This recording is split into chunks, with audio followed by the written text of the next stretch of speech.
les en-têtes et pieds de page. Alors, les en-têtes et pieds de page, ça va être des zones du document qui vont se répéter, soit en haut de toutes les pages pour les en-têtes, soit en bas de toutes les pages pour les pieds de page. D'accord? Donc, sur Writer, pour gérer l'en-tête. Alors, dans un en-tête, vous allez vouloir mettre le logo d'une entreprise, une petite image, votre nom, une date, ce genre de choses.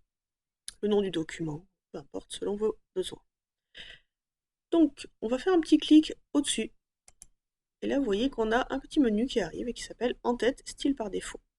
Donc là, ce qu'il faut savoir, c'est que là, l'en-tête n'existe pas encore, il faut le créer. Et ça se voit parce que là, notre curseur, il est ici. Il n'est pas dans l'en-tête. Donc là, ici, c'est un petit plus. Et on va créer l'en-tête, comme ça. Voilà, on a une nouvelle petite zone qui est arrivée et qui va se répéter en haut de chaque page. Donc, par exemple, on va vouloir mettre notre nom. Pourquoi pas une image?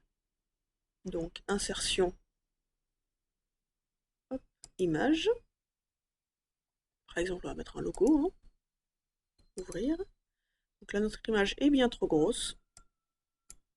Hop, on la réduit et on va la déplacer. Ok. Donc dans un en-tête, on peut insérer tout ce qu'on veut, hein, comme si c'était le reste du document. Donc on peut mettre des formes si on a envie. Donc insertion, forme. Par exemple, hop, on peut mettre une double flèche. Là, on la trace. Et si on a envie de s'arrêter là, on peut. Donc pour sortir de l'en-tête, on fait un petit clic ailleurs. Et là, vous voyez, notre curseur, il est bien dans le corps du texte. Il n'est plus dans la zone d'en-tête. Donc si on regarde un petit peu toutes nos pages, on voit que, hop, j'étais à la fin, on voit que notre en-tête s'est répétée sur toutes les pages. Si je vais tout en bas et que je fais une nouvelle page, on voit que j'ai bien mon en-tête. Si je supprime un objet dans une page quand c'est dans l'en-tête, ça va le supprimer de partout.